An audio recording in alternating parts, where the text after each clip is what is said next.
Figure it out. Hello, this is Adam Koralik from Figured Out Productions. The following video is a video of some kind, and I hope you enjoy it. Hey everyone, welcome to the FigureItOutcast for February 2021. I am your host, Adam Koralik, and I am, of course, joined by Rob, who has survived to be on here for another month. We'll talk about that in a second, but hey, Rob, what's up? Not much, Adam. How you doing? I'm okay. Stuff going on in the world, but it's exciting times, and we've got a lot of random video game things to talk about. And we'll talk about that. We'll start in on that in a second. But first, just to get this out of the way, just a reminder to everyone, first of all, thank you for joining us. This is a Patreon-backed podcast, so at any time, if you join the Patreon, you can get early access to this, as well as all the other videos. You can pick subjects. You can get shout-outs. You can even be on the podcast. We're going to have a guest on later during this. But also, as a reminder, Rob, what's the special reason that's special to you why people should join up? So on your Patreon page, we have different kind of pledges, levels of money that you could pledge per month. And if you reach $400 in total pledges each month, I get to stay on as DLC for the podcast. Right I'm Horse Armor. I'm the multiplayer, RNG loot box bullshit.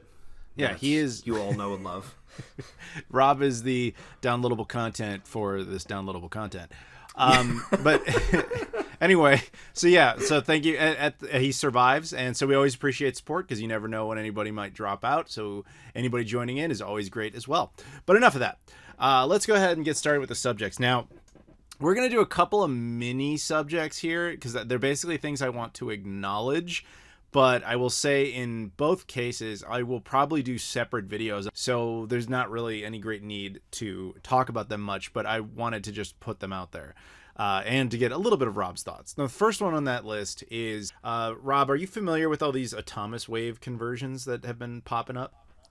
Yeah, are those the ones that are like the Neo Geo kind of ports and... Sort of. Yes. You might have been seeing them float around. I'll do the elevator pitch of this. There was a set of arcade platforms released in like 2003-ish called the Atomic Wave. There was only like 30 games ever made for it. It's just arcade games, mostly confined to Japan. But as it turns out, Atomic Wave was pretty much just Dreamcast hardware, like straight up just Dreamcast hardware. The only difference was instead of the read speeds being limited to a disc, it was essentially operating off of a cartridge. So we exist now in an era where you have things like GDMUs and the modes and whatever. Point is, a guy basically figured out if he could convert all of those games, or at least most of them, to Dreamcast compatibility. The only limitation is that at least most of them do not run off of a disc.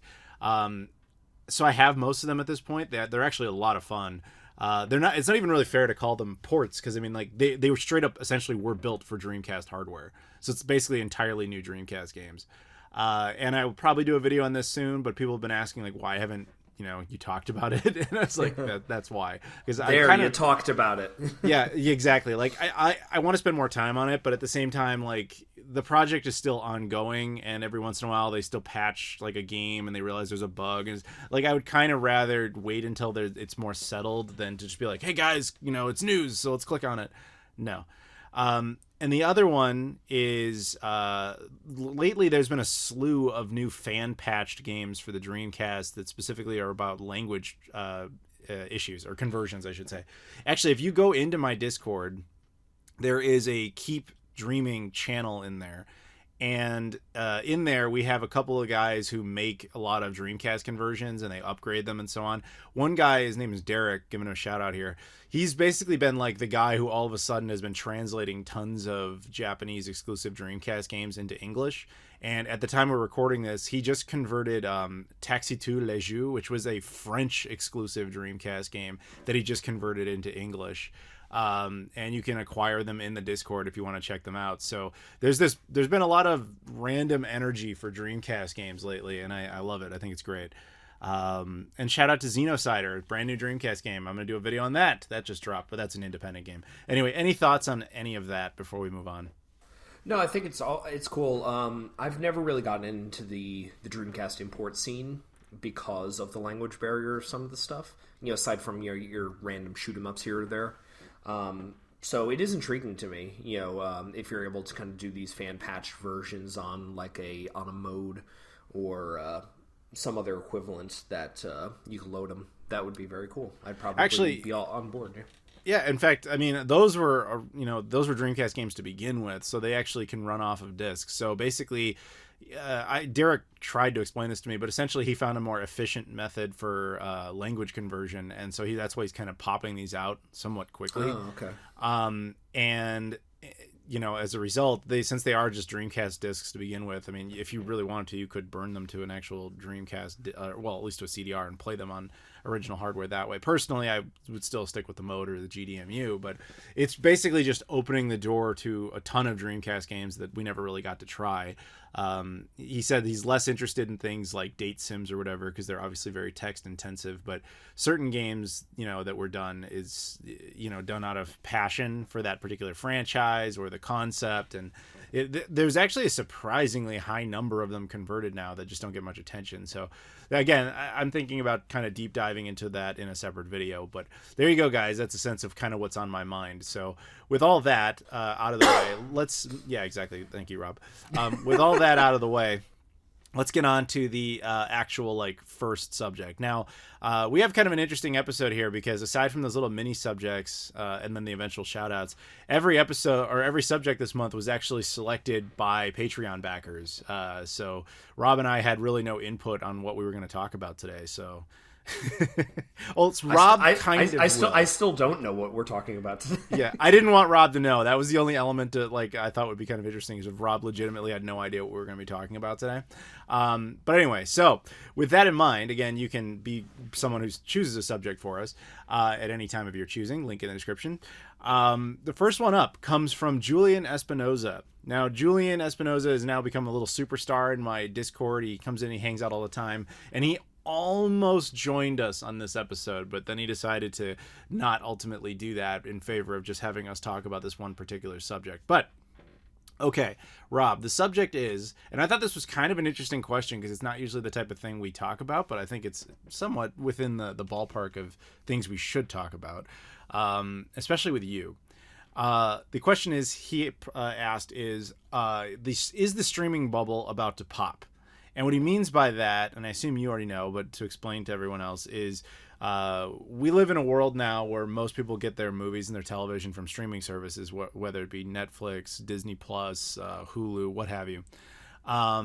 This is a revolutionary concept, and it's been going around for quite some time now. And the gold standard has been Netflix, and they're king of the hill. Disney Plus has proven a lot of threat to them. They're actually, it's been a pretty successful service, but everybody now kind of wants their own streaming service. So you have CBS All Access, which is about to turn into Paramount Plus. You have HBO Max, which is basically the Warner Brothers edition. Starz has one. Showtime has one. Every company now has a paywall streaming service. And the obvious problem with that is the reason people like streaming services to begin with was because it took a lot of content and just kind of put it all in one place behind a single paywall. But when you're just kind of going back to everything as a paid service, you're going basically back to the cable television model of, specific channel packages, thus defeating the purpose again. So before I continue on, what do you think about all this? I think it's absolutely a bubble. And I'm in an interesting position right now over the past couple months to kind of talk about this, is that I just moved houses. I just bought my first house, and this is the first time in my entire life that I actually cut the cord. I don't have cable or satellite, any sort of kind of broadcast television service. So I've just been relying on streaming services for the first time, and I've got them pretty much all of them, and it's exhausting. It really is. Just if I'm having a movie night with my wife, we'd have to be like, let's watch. I want to watch, this movie. Okay, which streaming service is it on? Is it for rent or a premium subscription on Peacock? Is it on Netflix? No, it got taken off. Maybe it's on Amazon Prime. There's so many services now that it's so easy to get crisscrossed. And I'm generally not in favor of monopolistic business practices. I think it's incredibly abhorrent, but I would really welcome some of these services maybe merging.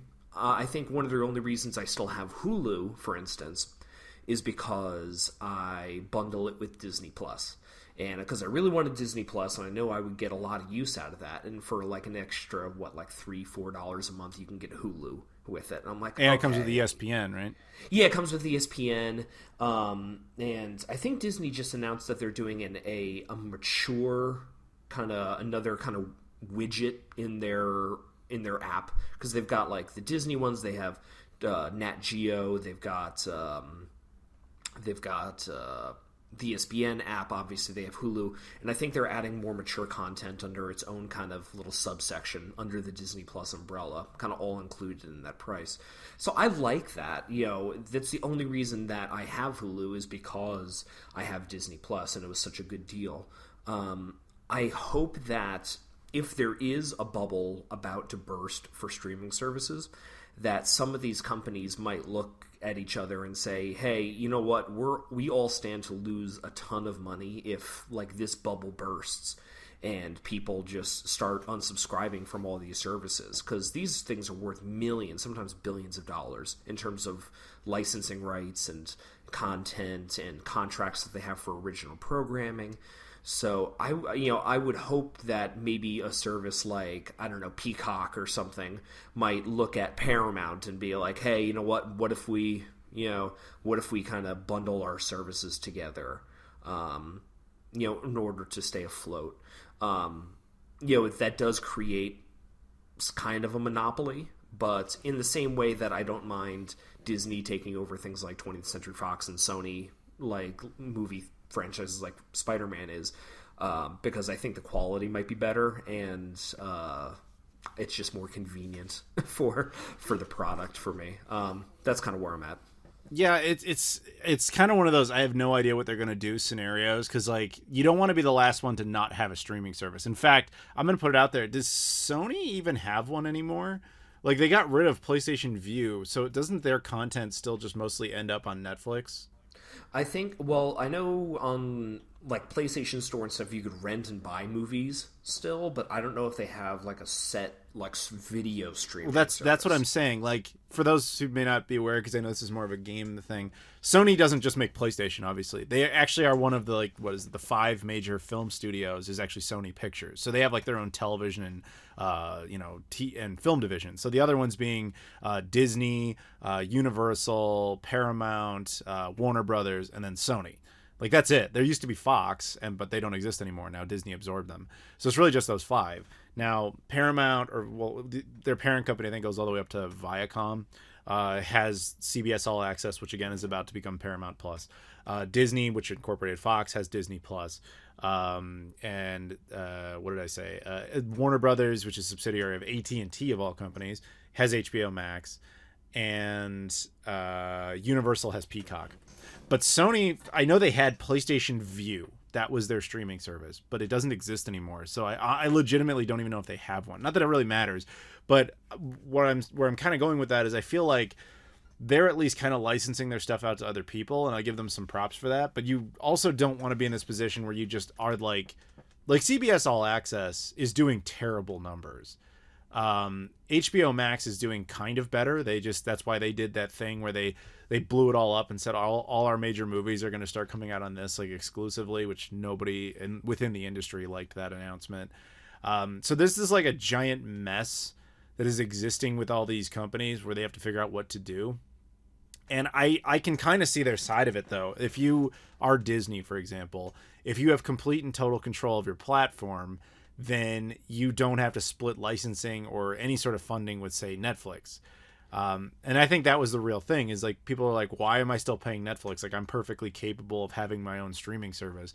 But as you divide that up more and more, there's less customers willing to support you to begin with. So then you have to weigh that out. And maybe that's what Sony's doing. I legitimately do not know what Sony is doing, so I cannot say.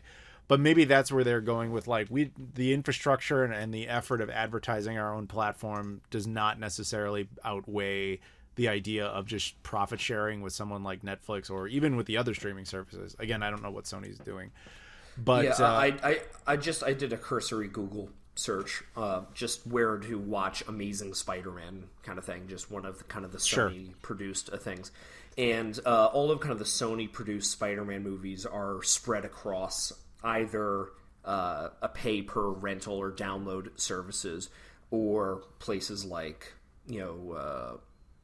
Amazon, like Stars and Encore, right? Okay, and yeah. So that makes sense. That's what Sony's the only one approaching this a little bit differently. They're just like taking all their stuff and putting it on the other platforms that already exist. And that actually, I got to defend them for that, because that actually does make a lot of sense, because they're like, well, we don't want to have to compete with this. So good on them. If I was in, I agree with what you said. If Viacom and I think General Motors, funny enough, are the parent companies of both CBS and NBC Universal. And if they got together and was like, look, there's really neither of us are winning here. We're both like in like dead last together. It might make sense to have some sort of fusion of Paramount Plus with Peacock. Although there's no way that CBS is about to do that. I mean, they're about to launch Paramount Plus in like a month. Like they're about to rebrand completely. But I agree with you. Merging those two would make a lot of sense. I think HBO Max has its head up its own ass, because AT&T is the parent company of them. And AT&T is just like, we have so much cash to burn on this, we do not care what happens, which is why they're making all these really strange internal decisions about like, without consulting any of the filmmakers or anybody, we're just going to say King Kong versus Godzilla is going to come out on our platform, Wonder Woman's going to come out on our platform, blah, blah, blah. Like, that Godzilla versus Kong announcement, I assume it's coming to HBO Max. What you may not know, because the story was kind of buried, is Legendary Pictures owned that movie. They had HBO Max and AT&T had no legal permission to just announce that they were going to distribute that. That would be like Rob just announcing that he's going to start exclusively broadcasting this podcast without my consent. Like he doesn't own it. It doesn't make any sense. He can't Spoilers. Just do that. Yeah, spoilers. That is what's happening though. But yeah, like they couldn't just do that. So they actually had to buy the movie out, because Netflix offered exclusive rights to Godzilla vs. Kong for $200 million. Netflix wanted it for $200 million. They were going to buy those rights away from Legendary Pictures. And then so Legendary Pictures like, we never agreed to work with you on this on HBO Max. So AT&T actually had to throw them $250 million to just settle the matter. Like, think about that. Think about the audacity of that. And they still did it. And that's just to get people to watch HBO Max. Like, that's all they care about at this point. So HBO Max, they're all in on that. And AT&T's got enough money to keep that going. Netflix is Netflix. Currently, they're the king of the hill. But if you've ever seen any information on how they operate as a company, they always just kind of barely squeak by, because their model is really unsustainable. And I think that at some point they're going to fall, simply because there's too much of their content is getting pulled by all these other streaming companies that are trying to, like, they lost The Office, right? That was like a big deal. Like, for some reason, people wanted Netflix just for The Office. So as soon as that contract expired, I think it was January 1st, and it was on Peacock. I don't know if you got these notifications, but I got notifications from everywhere about how Peacock now had The Office. I'm like, I've had that show on Blu-ray for like 10 years. I don't care. But I kept getting notifications about it. Like, that was like a big event for some reason. And they're like, we have all this exclusive deleted scenes. Like, they just were owning the fact that we have this show that's been out for like a decade. Great. Awesome. But the person who gets really hurt on that is Netflix, because they just keep losing content left and right. So then they have to start making their own exclusive stuff. And some of it works, but a lot of it just gets buried and forgotten. Disney, though, is the one company in all of this where I got to say, given their current business model, they make complete sense to be doing this. A, they're the only ones who are even close to defeating Netflix. And B, because of the pandemic, all their other revenue streams are completely like dead. They can't do new film productions, at least not in a full capacity. They can't have their theme parks open. And they can't really what was the other thing they used to do? I don't remember, but most of their business model is not working. The only thing they've got going for them is the perceived success of Disney Plus, so they just have to keep making that work. So it's kind of dangerous for everybody right now, but ultimately it's just going to be us that lose, because we're just going to have to be like, well, I want that show and it's only on this service and that costs $12.99 a month, but I want that show and that costs $12.99 a month. It just starts to defeat the purpose. So going back to the original question, will there be a bubble that's going to pop? Yes. And it's very obvious that it's going to be the weaker ones that are going to lose out first. And I got to say, like, Peacock and Paramount Plus are probably first to go. Peacock, I mean, do you use Peacock? No, I have it, but I've been actually ironically thinking of upgrading to it just because my wife wants to watch some shows kind of live along with broadcast. And since we don't have cable, Peacock, it's like, I think $4.99 a month, which is reasonable, so, but I mean, that's the thing. It's death by a thousand cuts. You're like, hey, you know what? Like, I could get Disney Plus for $7.99, but it's like, oh, if I pay $4 more, I'll get Hulu. It's like, like Peacock, oh, that's only $4.99 a month. This shit is just adding up, it just exponentially. Yeah. And eventually it's just like, stop, And I will say, though, that the bubble, you said like the weaker companies are going to be the first to fall away if the bubble does burst.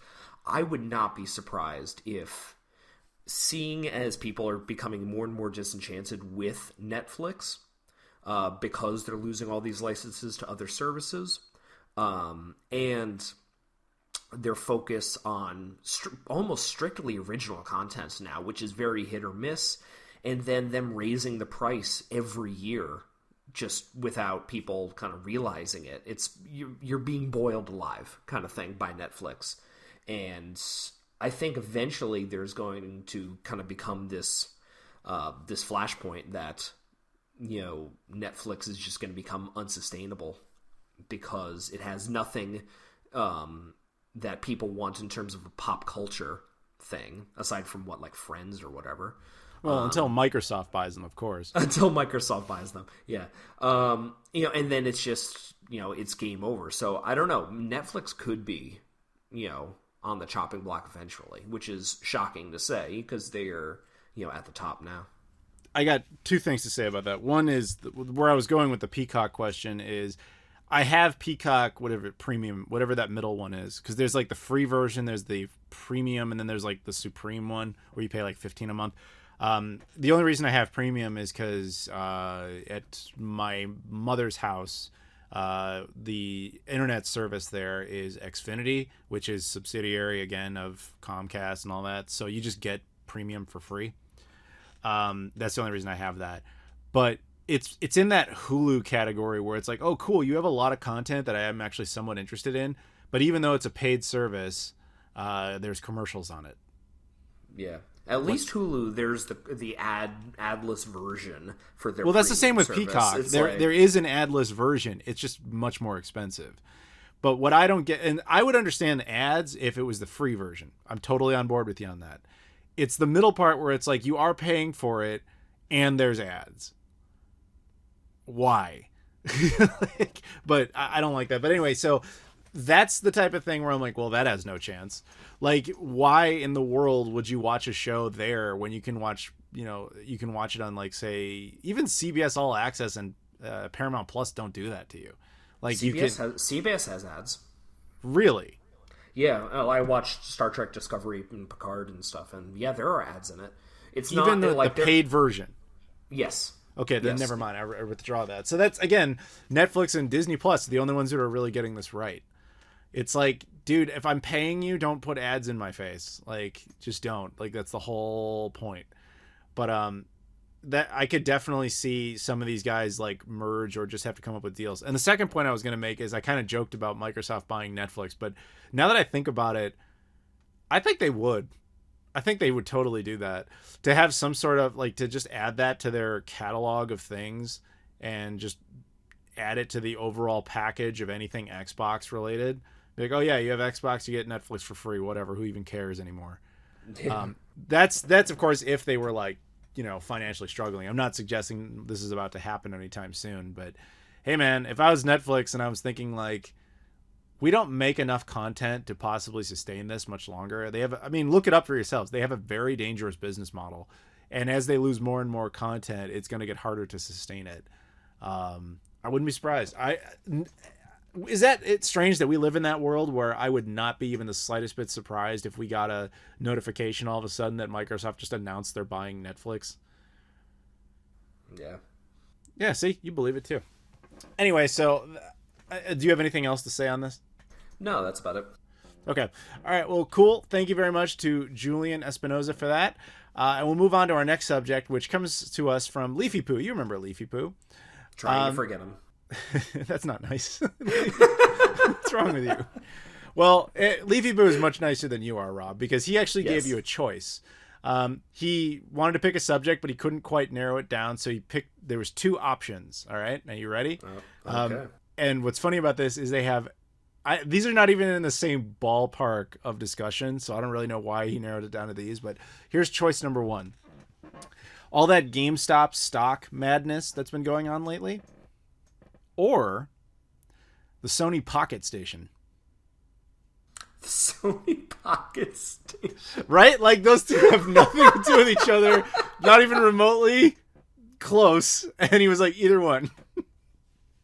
Oh, so I figured I'd leave it to you. So you get to feel like you're doing something. Jesus, I really don't want to talk about game stonks. I'm just like, I feel that's just been done to death. But I also don't have much to say on the Sony PocketStation. I mean, we could try. I mean, I don't even have one. I mean, I saw one when I was in Japan, and I almost bought it because I'm a fucking loser. All right, it sounds like we're going with PocketStation, everybody. So... for those who don't know, the PocketStation was a thing Sony put out in Japan for the PS1, very similar to the Dreamcast VMU. It was based on the whole Tamagotchi thing that was a big craze in the late 90s, digital pets, whatever. And with the PocketStation, there were some games that were released that were compatible with it, where, you know, you would download little characters or whatever. And it was just like it was kind of Sony's first attempt at a portable platform before the PSP. It just was not super successful, and again, didn't really exist outside of Japan. Now, this is funny. I don't think I have one, but I don't know.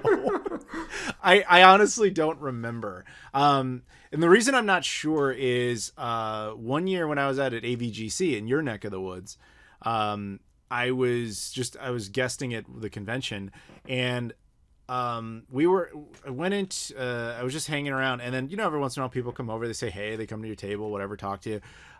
One dude came over and started talking to me, and, you know, was just talking about the channel, he likes the videos, all that. And then he just like puts down a stack of PS1 games, and he's like, do you want these? I'm just going to give you these. I was like, what? And he's like, yeah, they're all Japanese, like, PocketStation games. And I don't think a PocketStation itself came with it. I think he was just giving me the game. Actually, now I'm very sure I didn't get a PocketStation with it, because I think I said I don't have a PocketStation, and his exact response was, who cares? You collect everything. And so as a result, I have like 5 PS1 Japanese exclusive PocketStation games, and I don't have a PocketStation. It's an interesting little peripheral that's kind of gotten a bit more notoriety over the years, ironically, because of one of Sony's other handheld devices, the Vita, released a number of mini games that were available on the PocketStation through their download store, which is cool. Yeah, that... Like, I'd love to see, like, Nintendo do that with, like, their Game & Watch games, or somehow, like, Sega did something with their, like, VMU content, you know, through emulation like that. I think it would be cool. I think, well, that's an interesting idea. I think that it works with Nintendo because there was enough... First of all, their name is just gold. You can put Nintendo on anything and people buy it. But... there's also just enough notoriety with that. I mean, the average customer is not going to care about a VMU collection by Sega. And in the case of the PocketStation, not only are there only a handful of games, it was limited to one country, and it wasn't ours.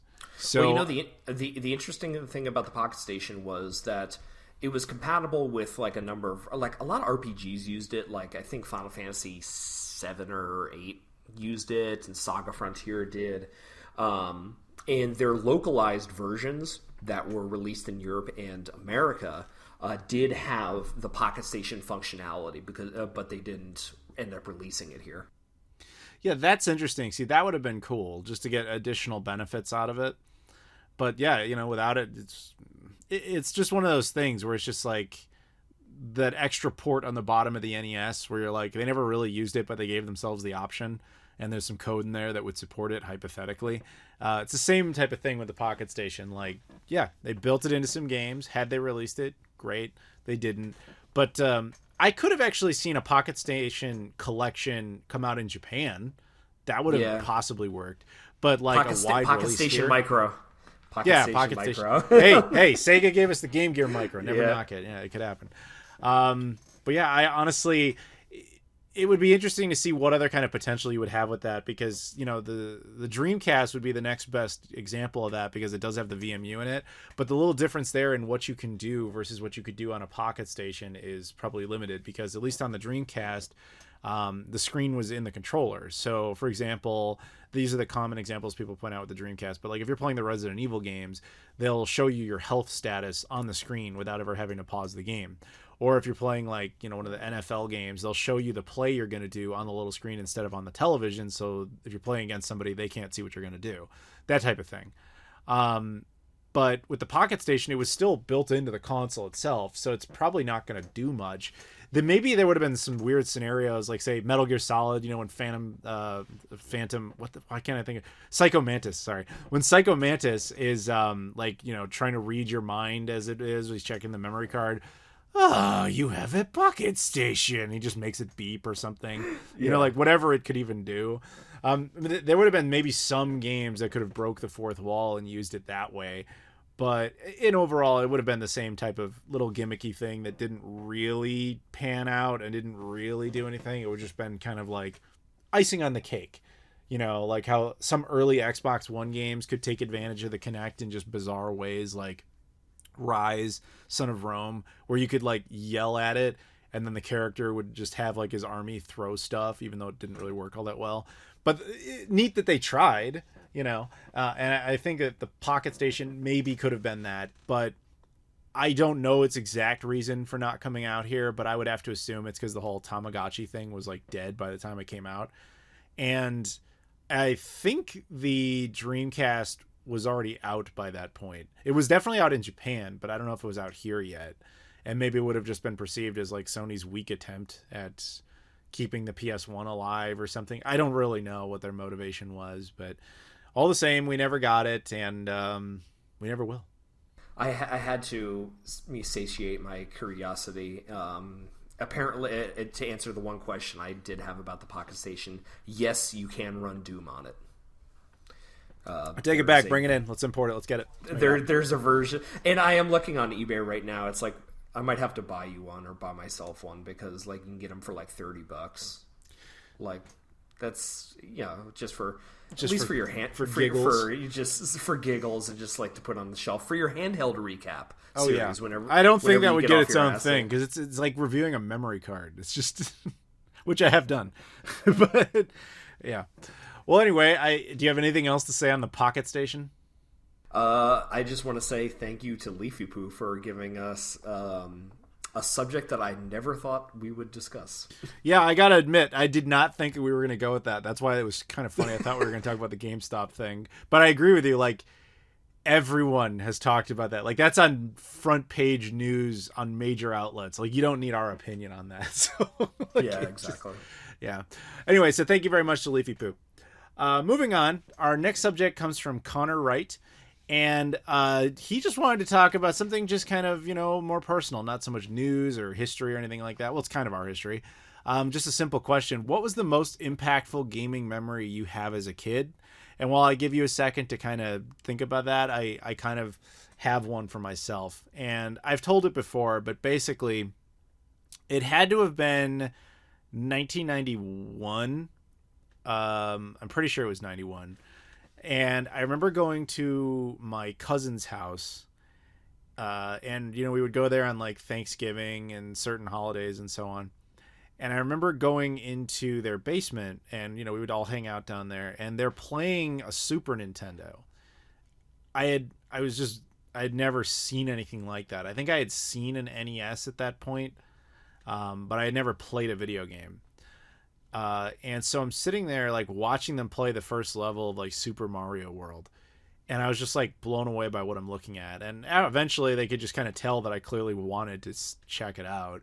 So then they hand me the controller, and I played like literally that first level of Super Mario World, and I would die immediately because I would just like run right into the first Koopa or whatever, and I couldn't figure out what I was doing because I was very, very little. But it is to this day one of the first memories I have, and I'm pretty sure the first time I ever played any sort of video game. And from there, it was just like, I may have sucked at that, but I want to learn more about that. And I want to be, I want to get into this. And all that's really changed since then is that I've learned a lot about it. I'm still not very good at video games, but I like them. But I have learned that you're supposed to jump over the Koopas. So, with that kind of built that up there. And then eventually that evolved because, I wanted a Super Nintendo or Sega Genesis because my friends were getting one or the other. My cousins were getting one or the other. And I kept trying to talk my mom into getting me one. And she eventually like gave me her old Atari 2600, being like, yeah, they're all the same thing. It's just like, I enjoyed my Atari 2600, but I wasn't really, it was very out of date, obviously. So I think it was Christmas of like 92, or maybe it was 93, where I got the Genesis. And I just enjoyed the crap out of that. And I always kind of, before my mom passed away, we had talked about this multiple times about how she had accidentally created what I always called the rubber band effect, which is you kind of held me back from all these video games for no real reason.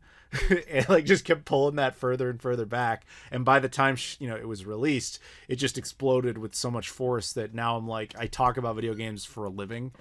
And debate. I don't think I know anybody at all that has more video game consoles than I do. And I mean that. I mean, because I have like lots of duplicates, but I also have like the obscure stuff. And so, with the exception of people like Gamester81, of course, who I know not super well, but like in my own life, I should say, I don't know anybody who has more video games. Maybe John Hancock. You know what? It's so funny just like listening to you kind of discuss that. Actually, two things first. It's interesting that this is a subject because when I teach my classes on video game history, the first day of class, where we kind of, it's like the introduction to the courses and everything, the first question I ask the class is like, what's your earliest gaming memory? Because especially kids nowadays, video games are so ingrained in society. Back when we first were growing up in the early 80s, in the mid to late 80s, they weren't as big a part of this cultural zeitgeist as they are now. So like I always want to get their perspective. But so that's the first point. The second point is like listening to you talk, it's like our childhoods were incredibly similar in terms of like how we discovered video games. I remember my first video game memory is my mom used to babysit and I would go with her to this kid's house, and his dad had an NES, and I assume I must have played it because I remember it pretty distinctly. That I think the first game I ever played was Super Mario Brothers or Super Mario 3 or something like that. It was one of the classic Mario side-scrolling games, and we did have video games in the house before I got my first one, which was also a Sega Genesis Model 2 in Christmas of 1992 or 93. The one with Sonic 2, the release of that, the core system. We actually had an Atari 5200 in the house, not even a 2600, which was my dad's, and I still have it. It's the only video game system that my dad gave me, or kind of left to me. But I don't remember ever really playing that as a kid. But yeah, so the first video game system I ever had was a Sega Genesis, and that's where most of my fonder like early childhood video game memories come from. Is like, I remember the first game I ever beat was Stimpy's Invention, the Ren and Stimpy game on Sega Genesis. Like I never was able to beat Sonic 2 or beat Aladdin. But I remember my first cheat code, like from the Aladdin game, how to skip levels because there was no like password system in the game. So yeah, I mean that's kind of my most vivid, fondest memories from early childhood of video games really stem from those formative years with the Sega Genesis. Bam! So there you go, everybody. Yeah, I don't know if we can really do any better than that. I think we pretty much nailed it there. It was the most heartfelt subject we've ever had. Yeah, fuck that. Let's get meaner. Rob, you suck.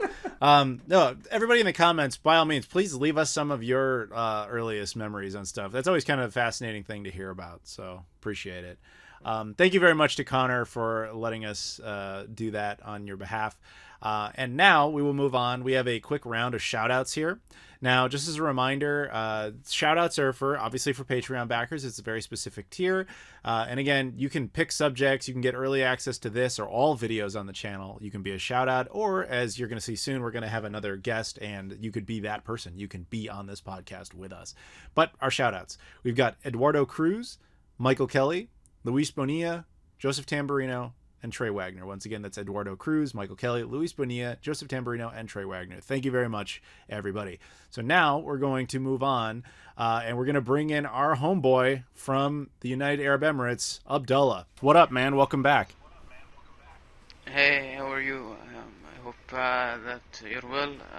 It's good to be back again here. Yeah, good to talk to you guys again. Yeah, we love having you, dude. If Abdullah sounds tired, it's because it's like 2 a.m. UAE time. Yeah, 2:40 a.m. Yeah, but that's fine. It's the weekend, so it's okay. Yeah, but why are we slightly delayed? What happened, Rob? It's my house exploded, and I needed to piece it back together before I could record. Rob is now homeless, everyone, but he still found the time to come onto the podcast, so we appreciate that. But I appreciate all the more reason to donate to Patreon. Yeah, for me, it has nothing to do with Rob's house, but it gives Rob something to do eventually. And exactly. But I was going to say I appreciate Abdullah being here even more because I mean, losing your house, staying up a couple extra hours. I'm with Abdullah on this one. That's more of the hardship. So thank you very much, Abdullah, for joining us. And if anytime you guys want to join the podcast, remember that is an option as well. So I'm glad everybody's good. Now, Abdullah, being a backer, not only do you get to join us, you get to choose some subjects, and you did that, and we'll talk about that shortly. But we have another subject before we get to that I thought was pretty interesting, and it comes from Sea-Dog, or Caleb. He's the overlord of my Discord, and he wanted to know what you guys thought about the Atari VCS, specifically what its place is going to be like within the current ecosystem of consoles. So either of you want to start that one off?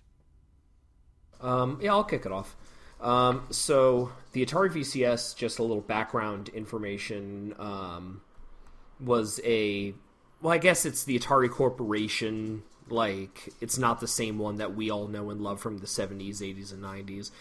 It's a different company that has the rights to Atari, and they decided to re-enter the console market with a new system called the Atari VCX, a VCS, which used to be called the Atari Box. And it was announced like 3-4 years ago, like 2017. And it was an Indiegogo Kickstarter kind of crowdfunding thing, and it finally released around Christmas of last year, and it's, I mean, the question like that, what was Sea-Dog's question, right? Yeah, Adam? Caleb, so Sea-Dog's question was like, how does it fit in the console landscape? Bottom line, it doesn't. It's not a console. I would classify it more as a micro PC. It's basically running Linux. It doesn't have its own kind of architecture. It's closer in line to something like an NVIDIA Shield or a, what the fuck was the stupid little box thing? Ouya. Yeah, it was like an Ouya. But it has a bunch of Atari games programmed into it, and I mean, it's not anything spectacular. It's rather underpowered from what I understand. Like it can barely run certain things. It kind of has like its own little sandbox mode that allows developers to just kind of fuck around and program it. So I honestly see it just being kind of like a little emulator box that you could throw some NES ROMs on, some Atari ROMs, and maybe try and run some, modern PC games on. But other than that, it's not really a console. It's not really Atari, and that's all I have to say about that. Yeah, I'm inclined to agree. You guys got to remember when this thing was coming out, or at least was announced, we were at like the height of the whole NES and SNES Classic concept, and so the very limited thinking, I'm sure, was, hey, we own Atari. Atari used to be big. We could make $1 bajillion. And even better, we can get the fans to fund it, hence the Indiegogo. We don't have to do anything except throw an emulator box together, which has been done 1,000,000 times. So I think the only difference here is that this had like a big press release and the news was out there. But like little Atari clone boxes have existed forever. I mean, that's the whole point of the Flashback series. But rather than make a big deal about those, they've just been on store shelves for years. That's why this is not, as he said, it's not really a console. It's one of these little anomalies that showed up that will never really be remembered and is never really meant to compete in the same market space, along with, again, like the Ouya, but also things like the OnLive and any of the other little random ones like that ever came out. Stadia even, which sort of tried to be a competitor but is not really a console either. It's more of a service. This at least is a physical piece of plastic. But how much does this thing cost? Isn't it like $400 or something? It was $200, I think, for the base system during pre-orders. But I mean, they had like the collector's edition and the tribute edition with different memory sizes, bigger storage capacities, things like that. But I think the base unit is 200. 200, yeah. Okay, so... yeah, okay. Oh, no, go ahead. Yeah, I was gonna elaborate on what you guys said. So basically the same, because personally I've not heard about it a lot. I've not dived a lot into it, but from what you guys said, that basically sums up my opinion as well.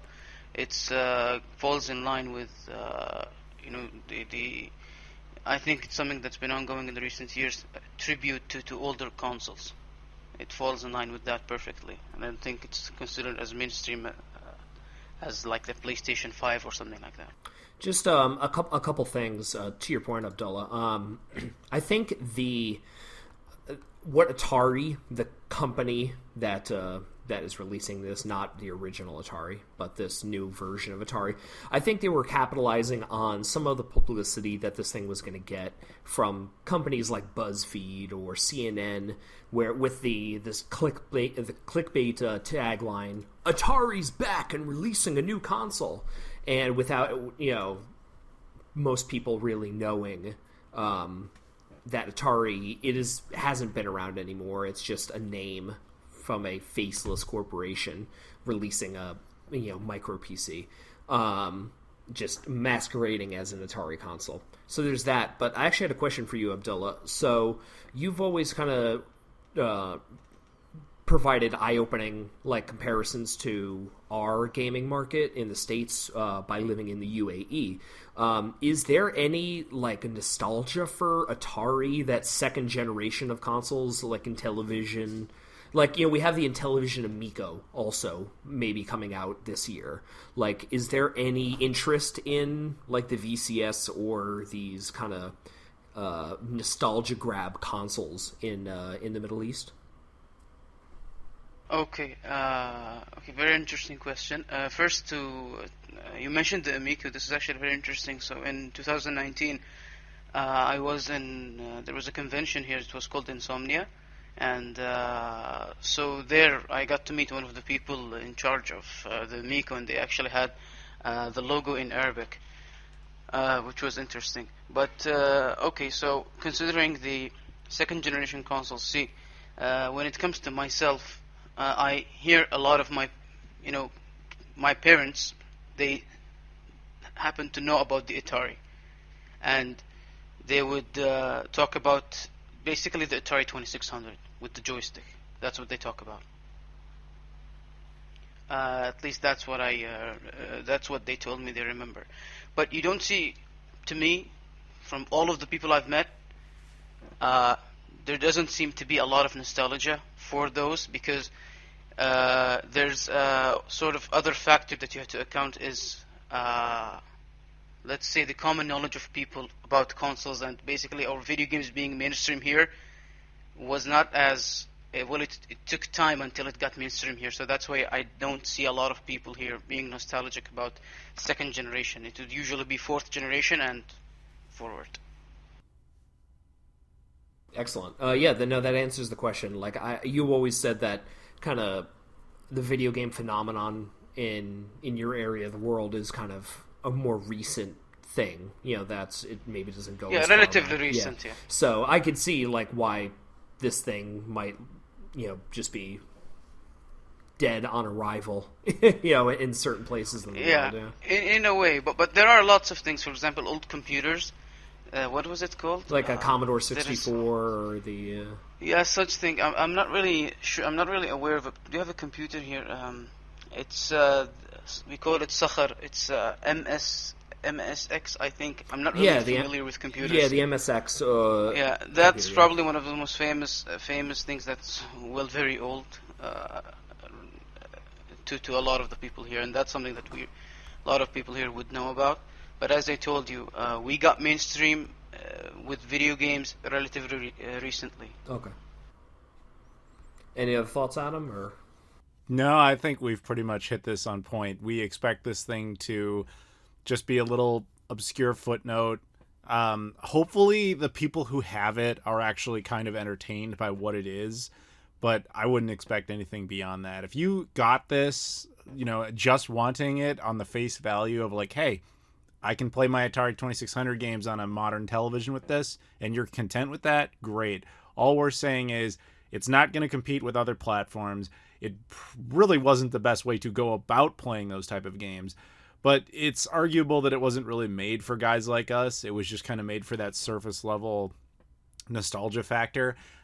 Like I said, with the NES Classic and so on, I just think that the price point was ridiculous if that's the market you're going for. And I think that's really what people had the biggest problem with. But that said, I don't have one, and I don't intend to get one.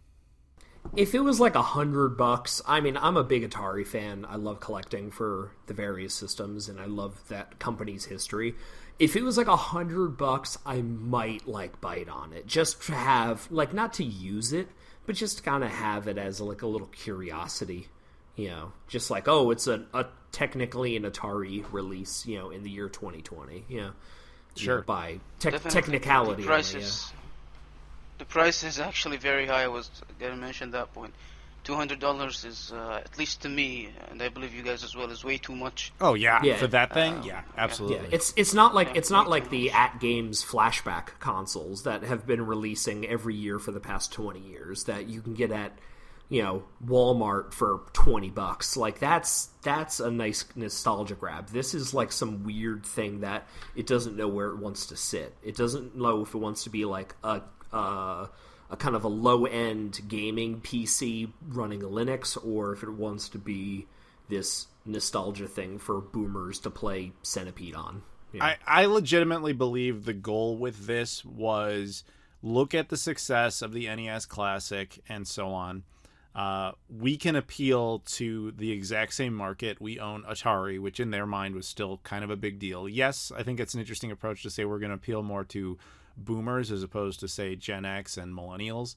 But yeah, that's all they did, and then they just raised the price thinking, hey, they made $1 bajillion only charging $100, we can do just as well charging $200, not fully understanding the reasons why that's ridiculous. I think that was probably as simple as it really was. I mean, Sony dived into that and didn't work as well. So yeah, although that was their own fault for just not making a good one. But that's a different discussion entirely. But anyway, I think that's all we really have to say on this. So thank you very much to Caleb for the subject. And now it's actually kind of a good one to transition into, because Abdullah, you picked the next subject, and because we were just talking about where a console fits in a generation and all that, you actually wanted to talk about specifically what is the definition of a console generation. So why don't you go ahead and lead in with exactly what you want to talk about? So I believe in one of the previous podcasts, we were talking about the topic. I can't seem to remember it at the moment, but in the middle of our discussion, something came by about the definition of a console generation. I believe we were talking about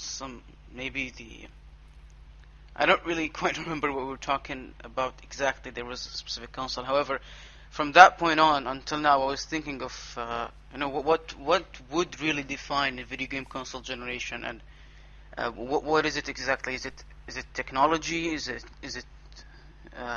time? The year? Is it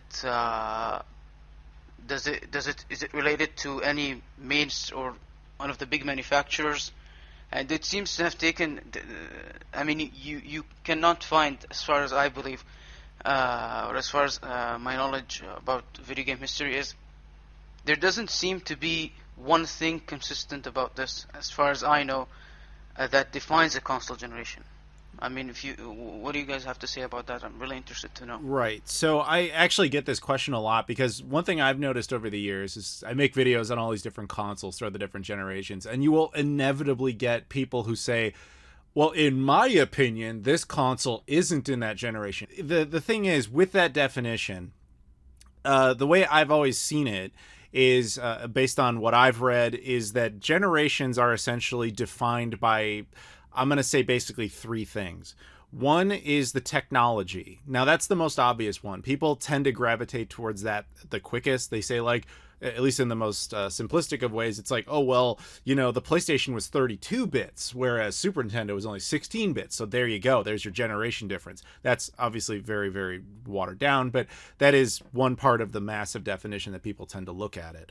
But the other part that people, I don't think, consider as much is timing, which it has to do with the year it comes out relative to the other competition around it, which also leads into the final point, which is in marketing intentions, competition. What is your goal? And I think that that's a key one that people never focus on. So the perfect example of that is something like the Neo Geo CD. The Neo Geo CD is, technologically speaking, a fourth generation console. Marketing intentions wise, it is a fourth generation console. But timing wise, it came out like 2 years into the fifth generation. It was a very, very, very late console. So what ends up happening is you have all these consoles that kind of bleed over from generation to generation, and that's where these lines get kind of blurred, and that's why you're saying it can be a problem to define a generation. So you kind of have to look at it on a case-by-case basis, and then kind of group them together and say that's where the console sits. Now, a lot of the time, whatever this console is, most of the time people don't really argue about any individual console, only because people don't get that passionate about it, and most consoles fail. But there are some consoles that really throw people through a loop because they don't know what to do with them. And I'm looking right at the Nintendo Switch when I say that. The Nintendo Switch, technologically speaking, is... I mean, it's an 8th gen console, but you could almost argue it's a 7th gen console, like on its capabilities alone. Timing wise, it predates the 9th gen by 3 years, almost 4. You guys remember we're about to celebrate the 4th birthday of the Nintendo Switch. Very soon. And the thing is, there was a time where video game console generations only lasted like 4 years, if that. So it fails the definition of being a 9th gen console on timing. It fails the definition on technology. I mean, technologically speaking, it came out in 2017 and was less capable than the base Xbox One, which had launched in 2013. It also fails on the competition side of things, because it was never intended to compete with PS5 and Xbox Series X. They weren't even names yet. I mean, granted, we could have all guessed the name PS5 at that point, but it was never meant to compete with them. It wasn't even necessarily meant to compete with the Xbox One and PS4. It was essentially meant to be Nintendo's replacement handheld platform that would then go on to be a portable platform. And this is why generations get confusing, because you really have to look at every single console through all three of those lenses. So this is a long way of saying that from what I've gathered and pieced together, the definition of a console generation isn't necessarily the most clear, but the things you do have to focus on is what is the technological place in which it fits, what's the timing of in which it came out, and again, the big one, what was it intended to do? Was it intended to compete with the other consoles around it, or was it meant to be some other oddball thing like the VCS, which isn't part of any generation and isn't meant to compete with anybody? Because if you look at the VCS, technologically, it doesn't compete with anybody. Timing wise, that's the only thing where it kind of matches, because it launched around the same time as the current gen consoles, even though it technically was announced like 3 or 4 years earlier. And marketing intentions, it's not meant to compete. Technologically, it doesn't have it. It's just timing. You see what I'm saying? Yeah, it's, the concept of generations is always an interesting thing. Speaking from personal experience as a video game history teacher, they've always served as really nice lines of demarcation in terms of how to structure lectures and explore different periods in time. So we could look at something like the video game crash in 1983 as the end of the second generation of video game consoles. That's your line of demarcation in between the second gen and the third gen. Third gen starting with the Famicom and the SG-1000. The thing that always tripped up my students was generational issues where a company would release multiple systems in a generation. So they would look at, let's say we're talking about the second gen, and Atari had their the 2600 that came out in 1977, and then in 1982 they released the 5200, and they're like, is that a third gen console? I'm like, no, that's the 7800. That's it's like, and the Neo Geo CD you brought up earlier. That's happened 4 times, incidentally. I'm just going to do them real quick just to make your point. Atari 2600, 5200, same gen. Sega SG-1000, Sega Master System, same gen. Neo Geo AES, Neo Geo CD, and now Nintendo Wii U and Nintendo Switch. There you go. Yep. So it's always kind of confusing for them to just I'm like, it's not based on consoles alone. As you said, there's different factors, technological, timing, and competition that make the console kind of as is. What we're seeing now with the 8th gen and the 9th gen now, your Xbox One and Xbox Series, PS4, PS5, is really the end of the traditional console generation-based history of video games. With the release of systems, incremental upgrades, that have really taken over. The release of the Xbox One X and the PS4 Pro, which are far and away more powerful than their launch models, really kind of showcased a new way of incrementally upgrading a console during its generation that it was born in. Nobody would go to say that the Xbox One X is a new console generation. It just takes place, in this weird kind of phantom zone. And then now with the Xbox Series X, using the exact same console architecture as the previous generation, playing the exact same discs as the previous generation, and giving you the generational bump in graphical capability on the same discs.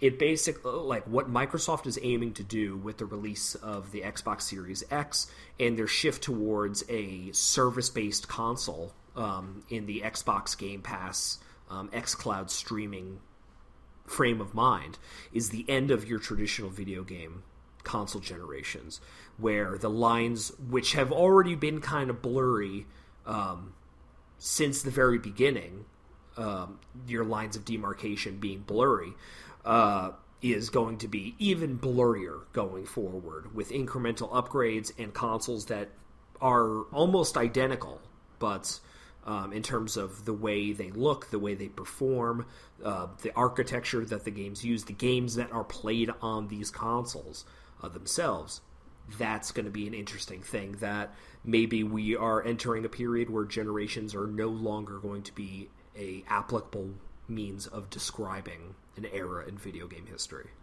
That was Phil Spencer's big quote from E3 a few years back. He actually openly said that, like on stage, like we want to do away with generations. Now, some people argue that generations are a concept that really only fans ever cared about, and that was probably true at a point.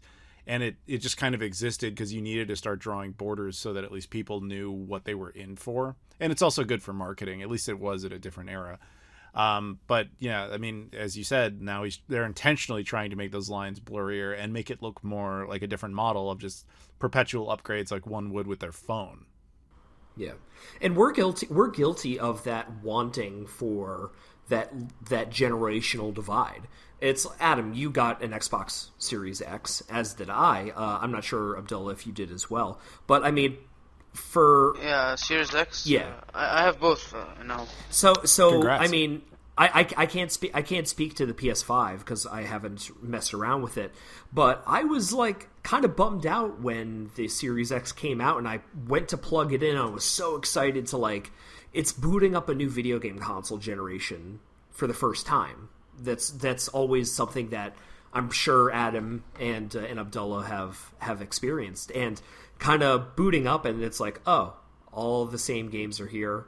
The hardware is exactly the operating system is exactly the same, and I'm like, oh, okay, well, I guess this is just like getting a new PC as opposed to a new console generation. I mean, that was in my review. I said it just felt like a physical firmware upgrade.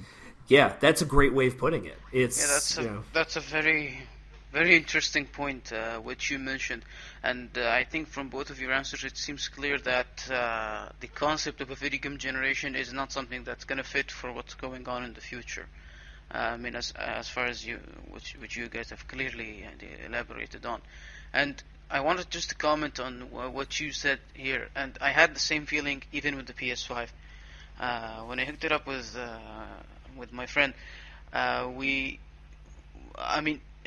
He was excited. I was excited as well. But you see, it felt like an excitement of a new generation just because it is said to be a new generation. But really, I didn't feel a big difference when it comes to, at least, say, booting up the console.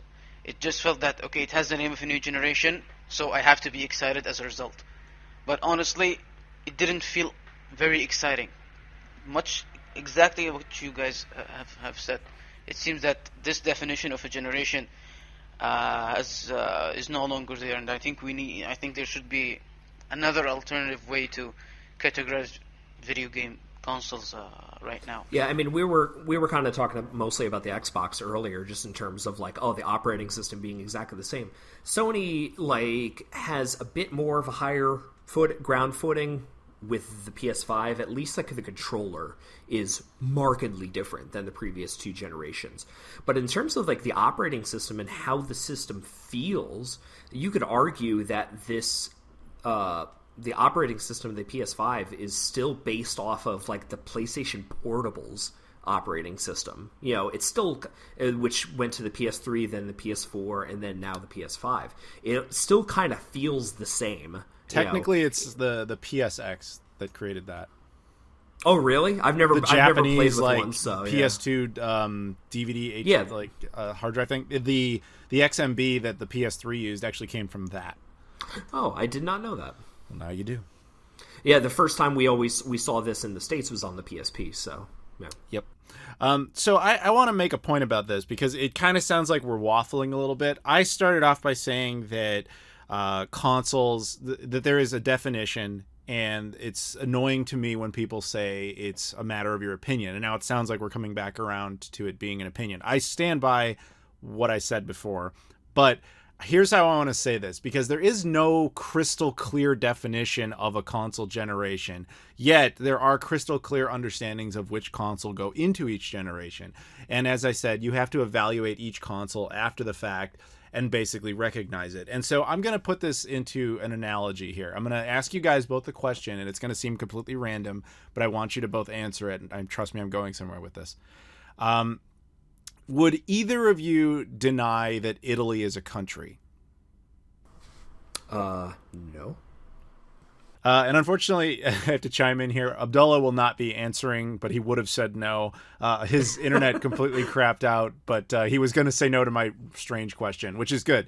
Nobody would dispute that Italy is in fact a country. Now, the reason I bring this up is, do you know, Rob, the actual textbook definition of a country?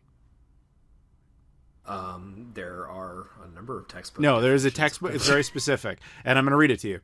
A country is a distinct territorial body or political entity. It is often referred to as a land of an individual's birth, residence, or citizenship. Do you know how vague that is? By that definition, any individual American state could be a country, or things like Hong Kong could be countries. Meanwhile, they're not. And then things that kind of fail certain aspects of that definition, like, say, the Vatican, are in fact countries. Where I'm going with this is, even though there is a written definition, what truly defines a country is if other countries say it's a country. Nobody disputes that Italy is in fact a country. Everybody recognizes the existence of Italy. Now, granted, there are certain places in the world that are not recognized, hence we have all these little disputes about stuff like that. Console generations are kind of the same thing. There is a definition, but every individual situation, which in this case would be instead of a country, it would be a console. You have to look at it with what I consider these three parameters of what defines a generation and see where it applies. And that's really kind of defined retroactively. Where I think we kind of got ahead of ourselves is we all just started expecting a very clear border on where a generation is. And if you ask me, that really happened after the fifth generation, because the fifth generation was the last time where we just saw tons of random consoles show up and nobody knew who they were or what they were doing. But from the Dreamcast onward, you really just had, in the case of the sixth gen, you had 5 if you include both the Dreamcast and the new one, which you should, obviously. But after that, it's just 3. And it's just the same 3 over and over again. Nintendo is the only one that even made it kind of weird, because then they're like, their hardware is behind an entire technological generation. And in the case of the last one, the Wii U and the Switch are basically on par with each other. And by all definitions, the Switch isn't a 9th gen console. So you see what I'm saying? You have to look at every single console individually. That was why I was asking you about that, because there is no great standard definition, and yet there is a very clear understanding. Yeah, no, absolutely. And you hit the nail on the head when you said that it has to be done after the fact. It can't, we can't speculate and say, oh, the Switch is a 8th gen console or 9th gen console, because we won't really know until years after, when historians are looking back on it and saying, you know what, okay, this is where it sits in a generation. Exactly. So we have one last subject here, which I'm sad that Abdullah couldn't be here for. This, we'll just do this kind of quickly, because it would have been nice to get his take on this, but it's okay. The last thing up, and maybe Rob, I don't know if you heard about this. I didn't hear about this when this story broke, but apparently it was back in October. I just read about it today, and it got a little bit more of attention, I think, for a very specific reason. But apparently, there's a guy over at Xbox who's responsible for their backwards compatibility program, talking about how they're talking about firing it back up again and adding more stuff. And it looks like the first game on that list is going to be the OG Xbox classic Stubbs the Zombie, which I'm so hyped about. I love that game. Now, here's the thing. I don't know if they're just re-releasing it, or if the original Xbox disc will be compatible, or what they're doing. But when you kind of combine these little stories out there, it suggests that Microsoft is coming back to the Xbox backwards compatibility program, which I'm happy about. Especially after, this is probably just a coincidence on timing, but with the Games with Gold program, they did that whole thing where they very briefly raised it and then they reduced the price back down to what it was supposed to be. If you follow the Games with Gold program, I don't know if you've noticed this, but half of the OG now are OG Xbox games. They've given away most of the OG Xbox library. And I can't help but wonder if they're just well, we need more stuff. So let's make stuff like Stubbs the Zombie, compatible, because that's a good choice. But, that's just food for thought. We don't really have anything tangible on it beyond that, but I'm curious what you would think about that. No, I think it makes sense for the reason that you stated, but also I could see them maybe have thought it was the right idea to pause the addition of games to the backwards compatibility library because they were focused on creating the Series X and the Series S, and they weren't sure just in terms of like the operating system of like it being able to do the same things, and just wanting to make sure they had their bases covered. So they cut it off and said, okay, these are the games that we have to worry about it handling. And then once we know it handles those okay, maybe we could pick it back up. And especially if you're seeing the shift of Xbox's focus towards Game Pass, more games only helps that service. So they could take a look at the Xbox 360 and the original Xbox back catalog and saying, okay, what can we add to this? What properties do we still have? You know. Perfect. Yeah, so that was just, I agree. There's really nothing else to add to that. I just think it's kind of cool, the idea, because I love backwards compatibility, so I love the idea that it might be making a comeback there. It's very compatible with their ecosystem of everything they state they want, and we already have at least one potentially tangible example. In fact, it's at the time we're recording this, it's only supposed to come out in like a month from now. Like Stubbs the Zombie is supposed to be re-released in like early to mid-March, I think it is. So depending on when you listen to this, it might be just about time to come out. But again, it may not actually be compatible. We'll see. I don't know. All they said was they're re-releasing it while also simultaneously talking more about the backwards compatibility program. It just seems like obvious that they would be together, but to be fair, we're not totally sure of that, at least at this point. Yeah, but Subs is just an interesting case. Just one last note, because that game is getting up very high in price. So if you're looking for evidence that it might not be a backwards compatible game, that they're just going to do a remaster and just kind of throw it up there, like a standard up-res or something, just to throw it up on Xbox Live, for download only, it might be that the game is kind of a rare game and is, I think, over $100 now in terms of its cost. So, not many people have it to play it. Yeah, that would be one of the only original Xbox games that's actually worth anything. But the thing is, even if they decided to put it through the original Xbox backwards compatibility program, that wouldn't change what you're saying. I mean, you can already digitally reacquire any of the games that are on that program through the exact same method. True. So the only difference here would be people who actually have the disc can just get the game essentially for free that way.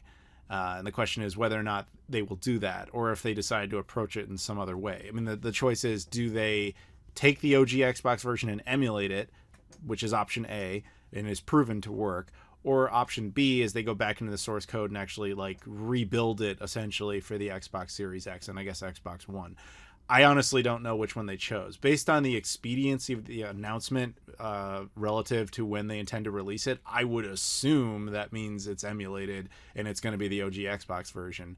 The question is whether or not it's going to be compatible with the disc, in the sense of just, hey, it read the disc, so you get a free download of it. You know what I mean? Because that's all that program really is. But we'll see. We will see. Any other thoughts on this, or I guess really anything we talked about? No, let's wrap it up. All right, man. So thank you very much, Rob, for joining me. Thank you, everybody, for making it possible for Rob to join me. Again, at any time, please hook us up, come on to Patreon, join, subscribe, all that fun stuff. Keep Rob around, keep me working, honestly, keep the channel alive. And I want to give a big shout out. Keep the furnace from blowing up. Yeah, exactly. Keep Rob's furnace. Well, the Patreon money won't help you, but at least it'll make you feel warmer mentally in your heart. Yes. For being wanted. Exactly. Yeah.